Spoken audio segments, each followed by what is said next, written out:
n'entendra certainement pas le grand tambour Nzima résonner cette année à Grand Bassam. Des illusions pour touristes et opérateurs économiques. Les dirigeants européens et africains participent à la conférence Compact Vif Africa, une initiative allemande au G20 pour l'investissement en Afrique. Le président Ouattara est présent à cette rencontre. Bonsoir et bienvenue dans le 19h. La ville de Grand Bassam ne va-t-elle pas vibrer cette année au son du tam-tam?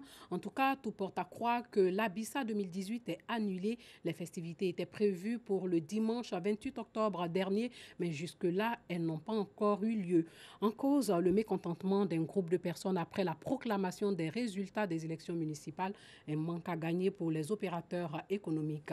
Doua de Lazer était dans la ville balnéaire. Il nous situe sur le pourquoi et le comment des événements. Tribune décoiffée, podium incendié, voici ce qui reste de la place de l'Abissa, la fête culturelle du peuple Nzima de la ville de Grand Bassam. Le site a été vandalisé par des individus mécontents qui protestaient contre les résultats des élections municipales dans la commune. C'est avec les jeunes faisant l'Abissa, c'est les jeunes qui font la sécurité. S'ils ne sont pas contents, on ne peut pas faire l'Abissa. Donc on attend que nous soyons réconciliés. Puis voir ce qu'il a lieu de faire. Nous sommes dans le mois. L'Abissa, c'est de fin octobre à novembre. Il faut purifier le coin aussi qui a été scié par le feu. Les gants ont tout cassé ici. Donc il faut purifier le coin. Et on attend les anciens pour nous dire quelque chose. La place Abissa a été désacralisée, selon les Koumians, prêtresse traditionnelle, détentrice du pouvoir mystique.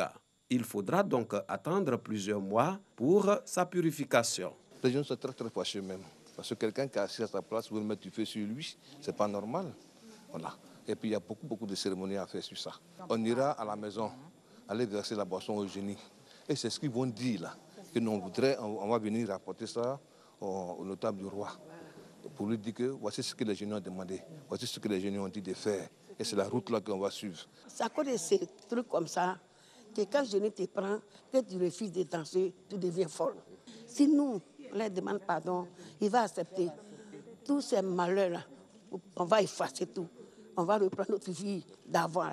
La situation est loin d'être réglée. La menace sur la tenue des festivités de l'Abissa 2018 est donc réelle.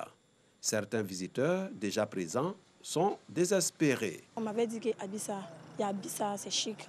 En tout cas, j'ai aimé de venir raconter comment on fait ce genre de trucs, tu vois, non? En tout cas, je ne suis pas venue trouver, on fait Abissa. Ça ne m'a pas plu, mais c'est la vie. L'Abissa, c'est une fête de réjouissance. On se retrouve, on s'amuse. Bon, aujourd'hui, ils ont vraiment, je ne sais pas s'ils ont annulé ou bien. Bon, en tout cas, en tant que jeunes, on n'est pas trop content de ça. L'Abissa édition 2018 était prévue du 28 octobre au 4 novembre prochain. Un calendrier déjà entaché par la situation sociopolitique qui prévaut dans la ville de Grand Bassam. Commerçants et hôteliers de la ville sont inquiets. J'ai mon baki qui était incendié. On a pris des engagements vis-à-vis des partenaires. Pour aujourd'hui, depuis le 28, l'Abissa a déjà commencé, mais compte tenu de la situation, bon, on espère que ça va aller. Parce que ce qu'on ne gagne pas en un an, c'est ce qu'on gagne pendant la période de l'Abissa. Il n'y a pas un opérateur économique aujourd'hui à Bassam qui peut dire autre chose. Aujourd'hui, nos opérateurs économiques, s'il n'y a pas l'Abissa, c'est les grands perdants de l'Abissa. On ne voit pas les gens venir. Il paraît qu'il n'y aura pas l'Abissa. Donc nous, ça nous inquiète un peu là. Parce que quand à l'Abissa, on a des clients qui viennent, ils font nos affaires aussi. On a besoin des clients. C'est pourquoi nous on vient. Mais s'il n'y a pas de clients, donc ça nous inquiète. Ici, nous avions prévu une soirée dansante au dernier samedi pour l'Abissa. C'était une logistique qui était totalement complète jusqu'à ce qu'au dernier jour, on nous dise que cette fête n'aura certainement pas lieu. Donc c'est un gros coup, c'est de gros investissements que nous avons faits. Et naturellement, on s'attendait à recevoir un gros public et beaucoup de logistiques ont été mises en place et on pleure cette fête qui n'aura pas lieu. Chaque année, l'Abissa enregistre des milliers de visiteurs par jour. Des visiteurs qui viennent de toutes les contrées du pays et de l'extérieur. Une belle opportunité d'affaires pour la population bassamoise qui en tire d'énormes dividendes. Voilà, je vous conduis à Bouaké, dans le centre du pays, où l'occupation anarchique des voies publiques cause d'énormes difficultés aux transporteurs, population et donne du fil à retordre aux autorités de la deuxième ville du pays. Une situation causée par l'indiscipline des vendeurs qui met à nu la difficulté pour les autorités à faire respecter l'interdiction d'occuper le domaine public. Boubacar Silla et Kader Sogodogo sont allés sur la nationale A3 et d'autres voies de la ville de Bouaké. Marchands ambulants, vendeuses sur étal ou mauvais stationnement de véhicules, implantation de maquis ou de restaurants tout azimut, érection de tentes en pleine voirie pour des motifs de cérémonies festives. Les routes de Bouaké renouent avec des pratiques longtemps combattues mais jamais vaincues. Une situation qui crève les yeux et qui engendre le plus souvent des accidents de la circulation et affecte le niveau économique et social. Moi, oui, c'est risque, mais je n'ai pas le choix. La situation de la voie, bon, si tu vois qu'on a occupé ça, c'est par rapport au grand marché. Là. Si on a trouvé la solution à problème du grand marché, là, vraiment, la voie sera libre.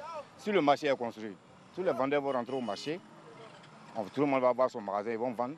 Les magasins qui sont au bord, ils vont nettoyer, la voie va s'agrandir, les voitures vont mieux circuler.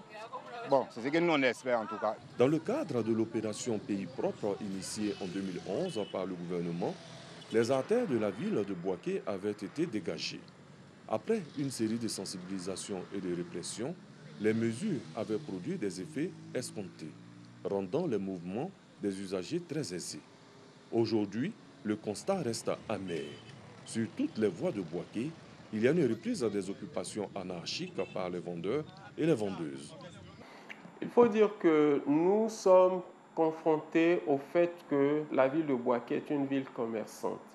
Le marché a été détruit en 1998, donc c'est consécutivement à la destruction de ce marché que la mairie elle-même a autorisé que ces commerçants soient relocalisés dans certains espaces. Avec le temps, effectivement, il y a eu des débordements. Nous sensibilisons, nous menons des opérations de répression, mais à long terme, ce qu'il faut retenir, c'est que c'est à travers le projet de reconstruction du grand marché de Bouaké que durablement le problème va trouver une solution.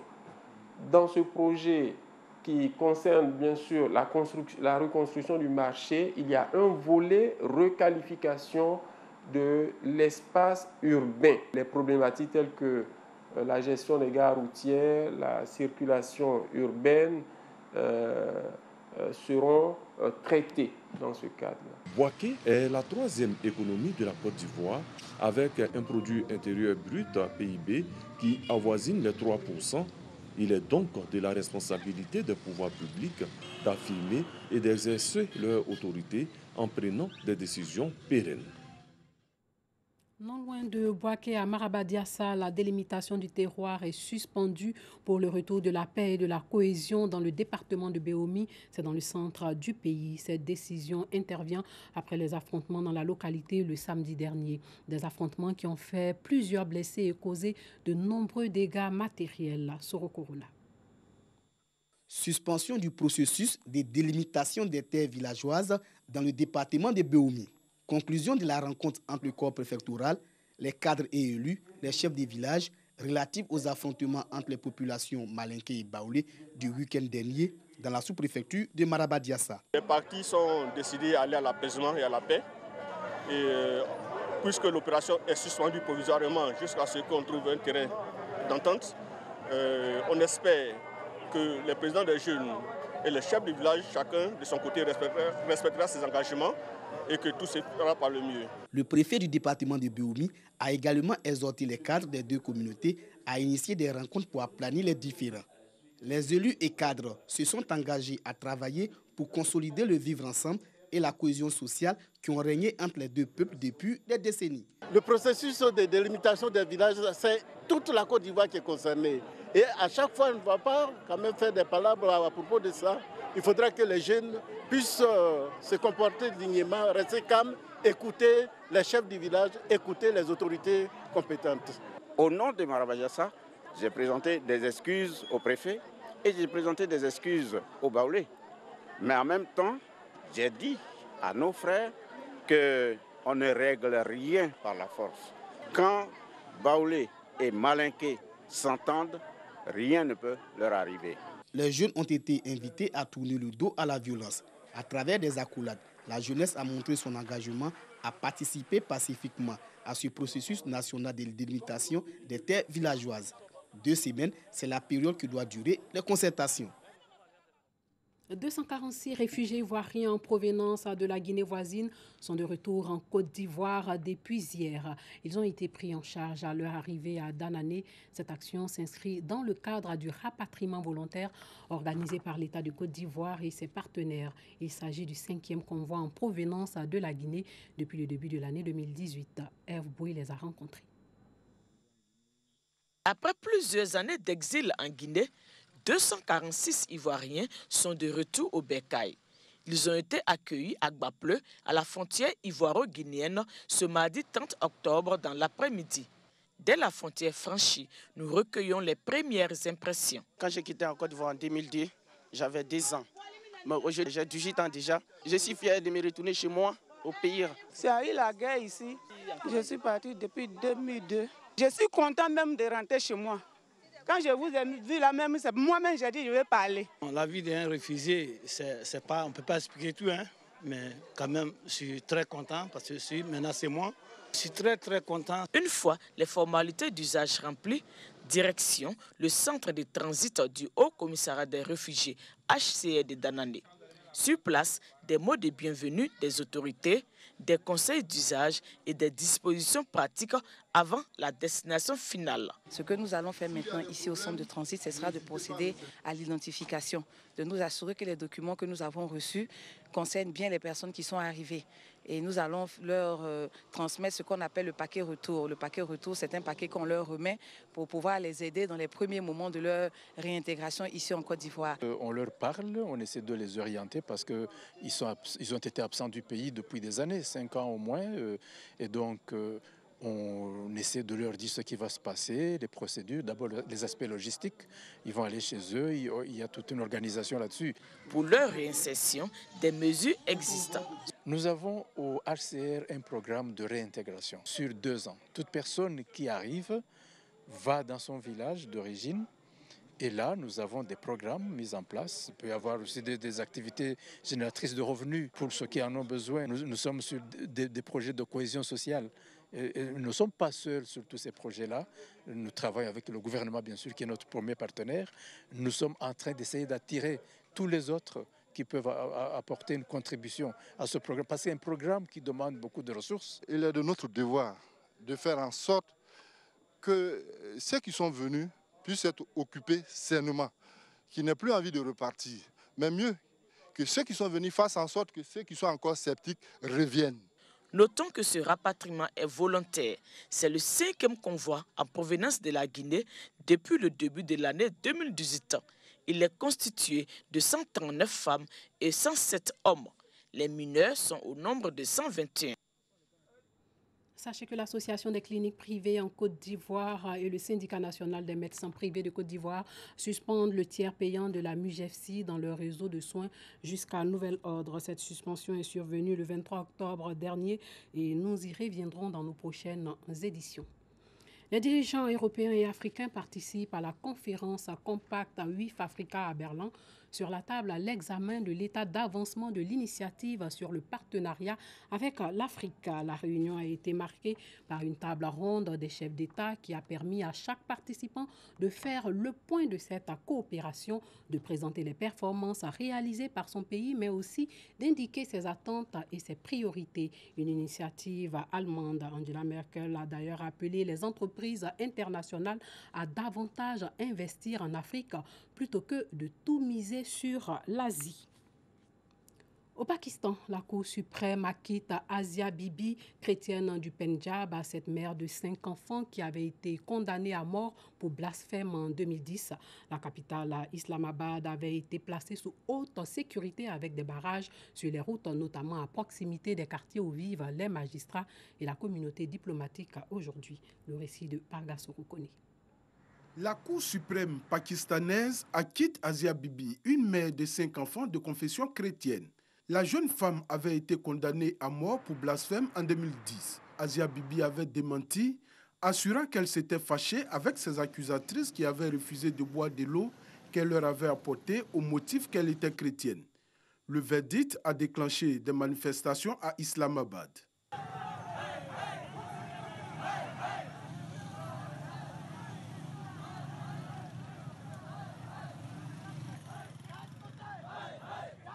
Une décision accueillie avec joie par la communauté chrétienne.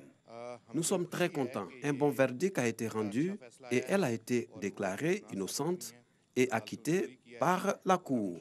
Nous sommes d'abord reconnaissants à Dieu et ensuite à l'honorable Cour d'avoir écouté cette affaire.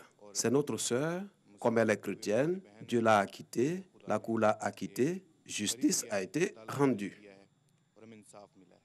Asia Bibi devrait quitter le Pakistan après sa libération selon ses proches. Voilà, c'est tout pour ce soir. Portez-vous bien.